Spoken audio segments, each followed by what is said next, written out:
You think it's love, but somewhere deep inside, something feels off. You tell yourself, this has to be real. How could something so intense, so consuming, be false? And yet, in the quiet moments when the noise fades, a strange ache lingers, a restlessness that no embrace can silence. It looks like love, it hurts like love, but it isn't love. It's a mirror, a reflection of your hunger, not your healing. Carl Jung once said, "People will do anything, no matter how absurd, to avoid facing their own soul." And perhaps the most seductive escape we cling to is the illusion of being chosen. We confuse relief with romance. We mistake the adrenaline of desire for the stillness of true intimacy. We build castles on quicksand, hoping they'll stand. There is a kind of attention that feels like oxygen when you've been starving for validation. The first time someone really sees you, praises you, holds your gaze, it's like the world finally allows you to exist. For a moment, the emptiness is gone. You feel alive, wanted, enough. But that high is fragile. It's conditional. It depends entirely on them showing up, on them continuing to reflect your worth back to you. And the second they falter, when the messages stop, when the warmth cools, when their eyes shift, you crumble, because what you were calling love was never love at all. It was an escape from the silence you've carried for years, from the whisper inside that says, if someone chooses me, then I finally matter. But Jung would remind us that whisper is not love, it is shadow. And the shadow is not here to help you grow. The shadow is here to keep you surviving, even if survival means suffering. You weren't drawn to them by accident. You were drawn by recognition, not soul recognition, wound recognition. Their presence mirrored something unresolved in you. A parent who wasn't there, a love that felt conditional, a silence that once convinced you your needs were too loud, too much. So when someone gives you just enough to feel special, but never enough to feel safe, you cling. Because deep down, you're not just chasing them. You're chasing a chance to rewrite your story. If I can make them stay, maybe I can heal what's been broken. If I can finally be enough, maybe the pain will vanish. But that's not love. That's reenactment. And reenactment will always feel like déjà vu. The second chapter, the addiction to approval. They knew exactly what to say. They looked at you as if you were the center of their world.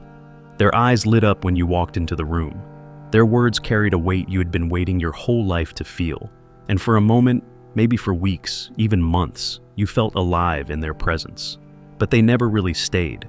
Still, you clung to every moment, every glance, every late-night message, every fragile promise.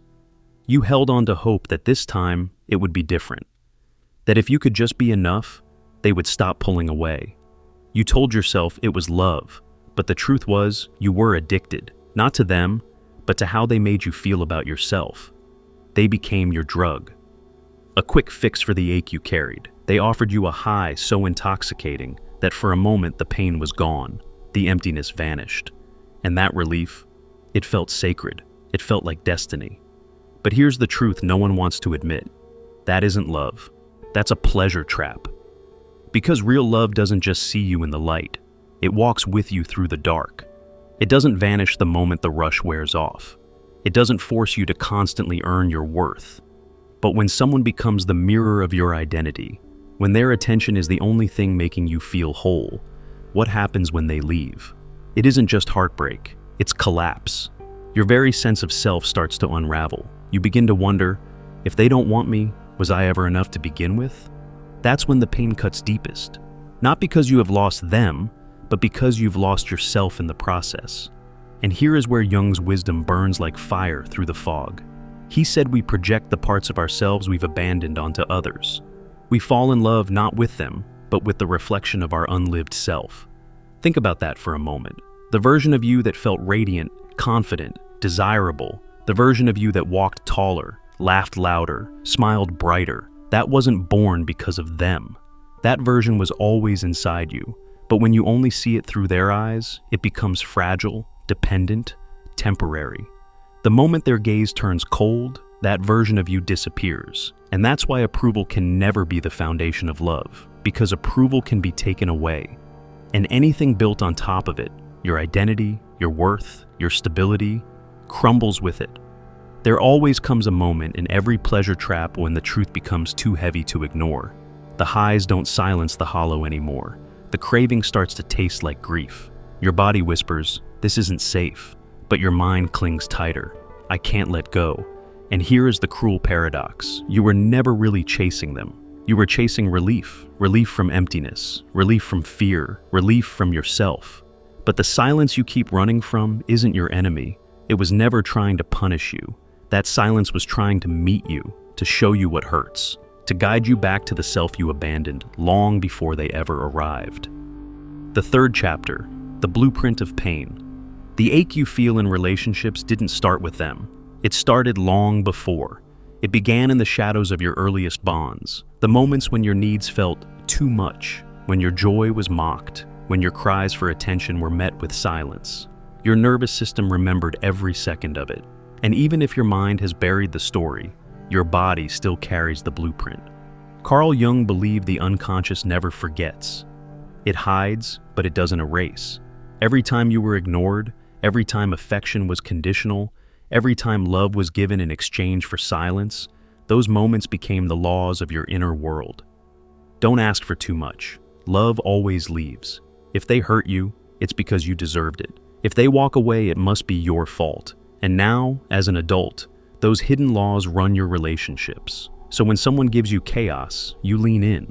When they pull away, you reach harder. When they disappear, you tell yourself, if I was better, they'd stay. This isn't because you're blind or weak or foolish. It's because deep down, part of you still believes that if you finally get it right this time, if you can fix this relationship, the pain of the past will finally heal. But that's the cruel trick of the pleasure trap. It doesn't want freedom. It wants resolution. And so, your psyche will keep inviting the same characters in different costumes. The unavailable partner, the hot and cold lover, the one who gives just enough to keep you hooked, until you finally see the pattern, until you finally feel the pain and whisper, no more. Because here is the truth. You're not addicted to them. You're addicted to the familiar. You meet someone kind, stable, consistent, and suddenly it feels wrong, boring, unexciting. You tell yourself, they're not my type, there's no spark. But what you're really saying is, they don't activate my trauma. Because when you've lived your whole life in emotional survival, safety feels suspicious, peace feels foreign, consistency feels undeserved. So you push it away. You ghost the ones who could love you without conditions, while you chase the ones who remind you of home, the home that hurt, but was familiar. This is why Jung said the shadow isn't evil, it's unconscious. It doesn't know the difference between love and pain. It only knows what feels familiar. And if pain was your first teacher, then pain becomes your comfort zone. So, your shadow whispers, choose the one who pulls away. Trust the one who keeps you guessing. If it's easy, it can't be real. And suddenly, the very love you've always longed for, the kind that is calm, steady, unconditional, feels terrifying. Because if you accept it, the shadow fears you will be seen without your armor. And what if, beneath the performance, you're not enough? That is the prison of the pleasure trap. It convinces you that chaos is passion, that anxiety is intimacy, that pain is proof of love. But deep down, a quieter voice is waiting, a voice that remembers what peace feels like, a voice that's tired of surviving, a voice that whispers, there must be more than this. The fourth chapter, facing the shadow. The shadow is not your enemy. It is the part of you that still believes love must be earned. For so long, love was a performance. You learned to smile when you were breaking, to stay quiet when your heart was loud, to shrink yourself just enough to be tolerated. And because of that, the shadow formed. Not as a villain, but as a wounded protector. It believes that if you just keep performing, you will be safe. It believes that if you never ask for too much, you won't be abandoned. It believes that if you stay in chaos, at least you'll never be shocked when it all falls apart.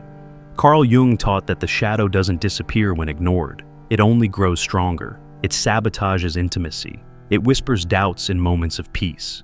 It tells you, this is too easy, something must be wrong. So when someone shows you consistency, the shadow panics. When kindness comes without conditions, the shadow whispers, this can't be real. When love requires no performance, the shadow trembles. Who will I be if I don't have to earn it? That is why healing doesn't begin with running from the shadow. It begins with listening to it. Ask the part of you that always chases, what are you afraid will happen if we stop? Ask the part of you that pulls away from kindness, when did safety first start to feel like danger?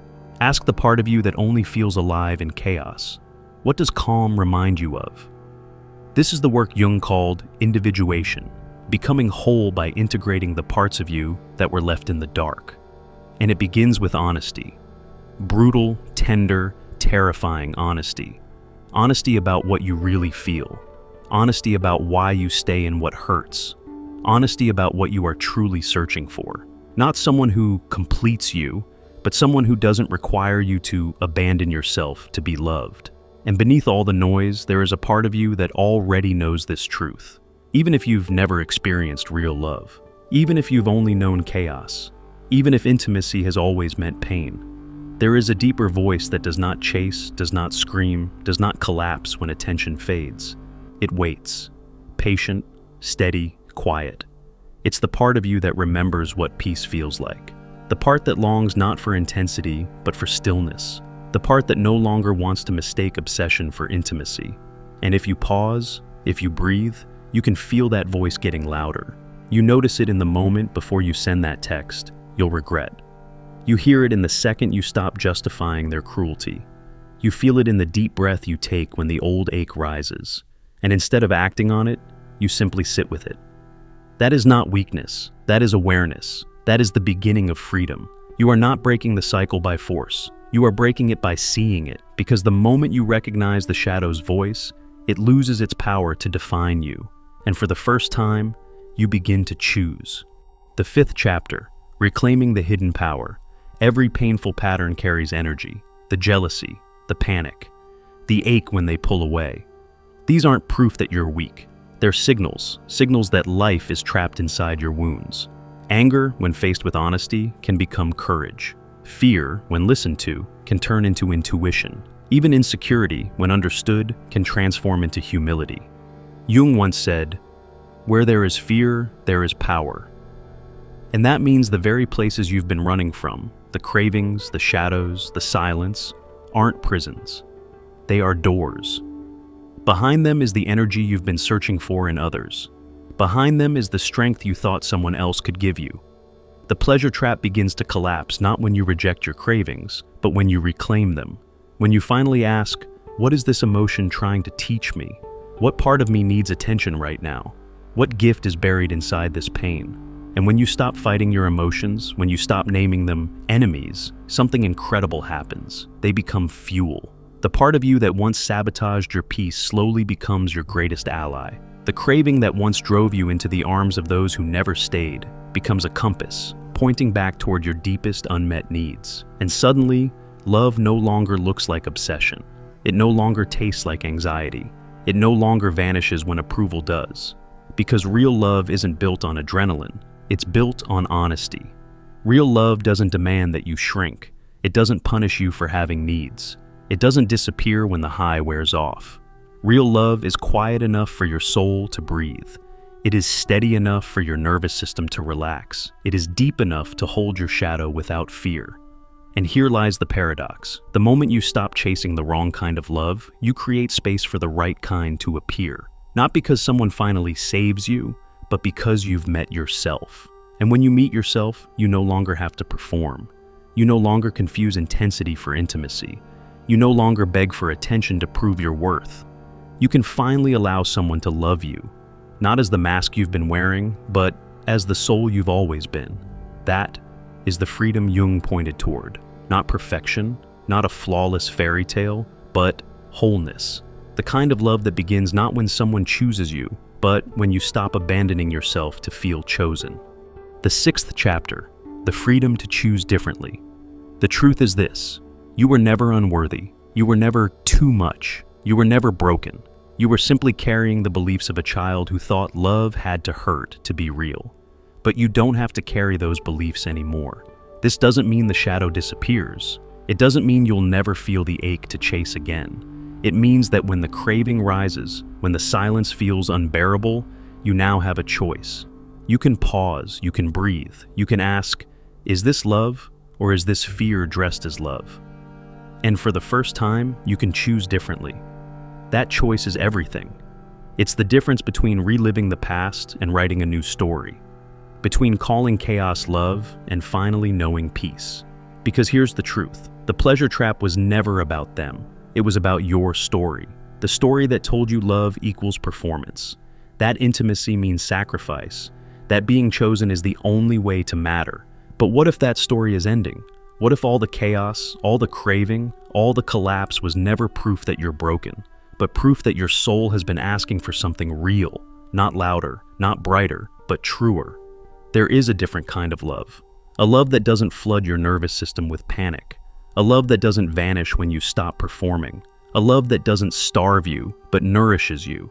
And it begins not when someone finally arrives to complete you, but when you stop abandoning yourself to feel complete. Carl Jung never told us to kill the shadow. He told us to listen, to see what it fears, to understand what it protects. Because once you see it, the shadow stops being a saboteur and starts becoming a guide. Every ache you've carried, every craving you've chased, every collapse you've endured, it was never a sign that you were weak. It was your soul asking you to return, to come home. And when you finally do, something beautiful happens. The hunger softens, the shadow quiets, and the silence, the very silence you once ran from, becomes peace. And in that peace, you finally hear the voice that's been waiting all along. It tells you, you were always enough. And that is where real love begins.